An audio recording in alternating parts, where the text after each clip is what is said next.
This lecture is going to focus on thesis statements.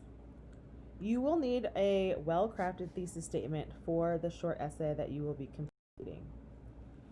What is a thesis statement? So, a thesis statement is a statement that tells the reader how you will interpret the significance of the subject matter under discussion. In other words, a thesis statement is the sentence that's going to tell the reader what the purpose is of your paper and how to really read your paper. A thesis statement is a roadmap. It tells the reader what to expect from the rest of the paper. The reader should be able to read your thesis statement and know exactly what you're going to be talking about throughout the rest of your paper. Your thesis statement directly answers the question asked of you. So for the assignment, you have several different prompts that you'll be picking from. Each prompt may not be formed as a question, but you can kind of think of it as a question, and your thesis statement is going to provide an answer to that. It is an interpretation of the question or subject.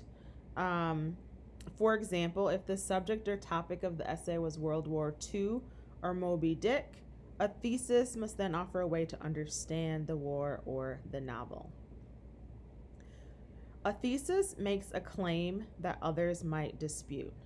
This is one of the most important things to keep in mind when you are writing a thesis, that it has to be arguable. It has to be something that someone might disagree with. And lastly, a thesis is usually a single sentence near the beginning of your paper. They are most often at the end of the first paragraph, which is your introduction. The thesis statement presents your argument to the reader. And then the rest of the paper, the body, is what is going to kind of explain, gather information, and persuade the reader of whatever argument you are making. So how do you go about creating a thesis? This actually is a pretty lengthy thinking process. You formulate, when you're formulating a thesis, it might not be the first thing that you do after you read an assignment. Maybe the first thing you do is brainstorm some ideas of what you want to include in your paper, and then you go back and formulate your essay question. Your thesis statement. If you're writing a research paper, you might do some research first and then go back and write your thesis statement. So it's not something that you will always write at the beginning of the writing process.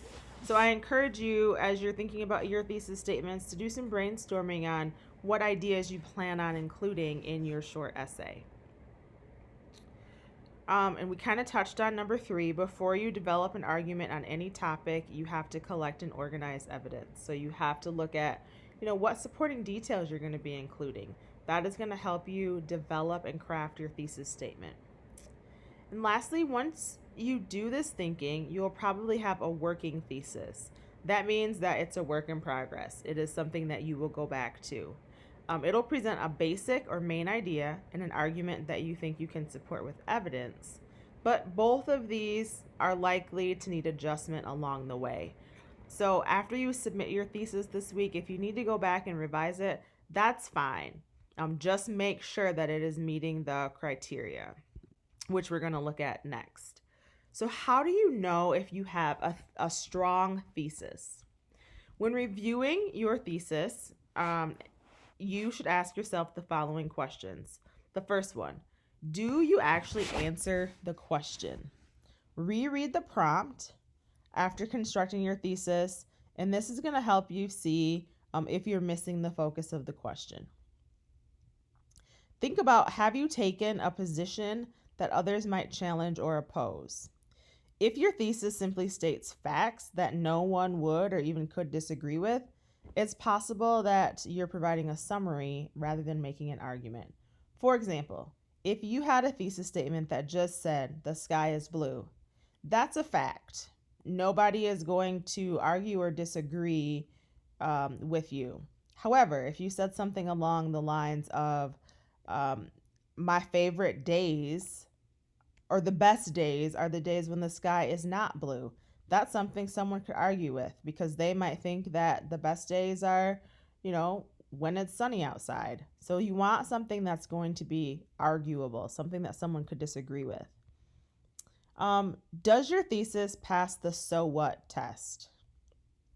If the reader's first response is likely to be so what after they read your thesis, then you need to clarify. For example, if I said the best days are rainy days, the most logical thing would be and or so. So you need to include something after that to answer the so what question. Does your essay support your thesis specifically and without wandering?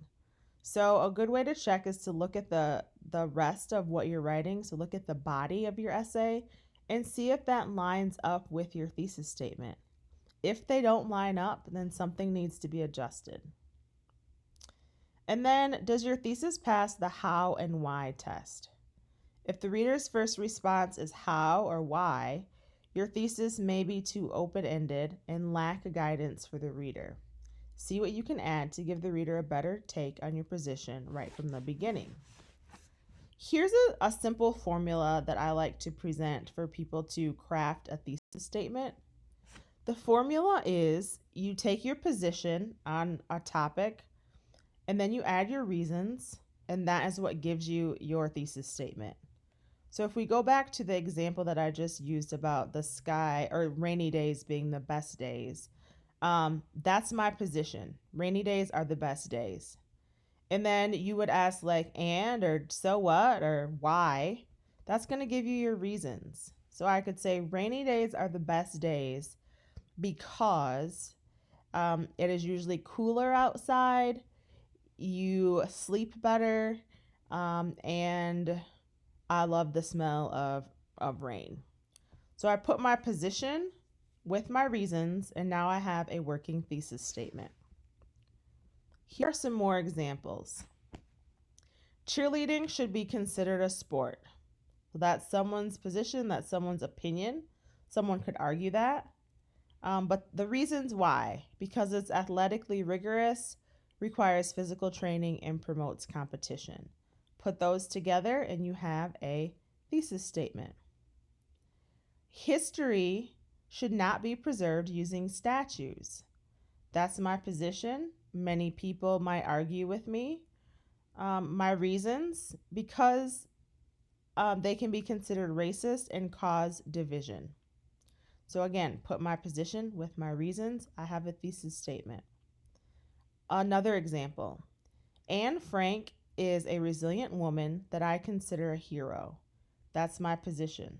Someone may not consider her a hero, or they may not consider her resilient. My reasons are because of her strength, her humor, and her influence. So again, you put those together and you have your thesis statement. Use this formula as you are crafting your thesis statements this week for your short essay assignment. Email me with questions or concerns.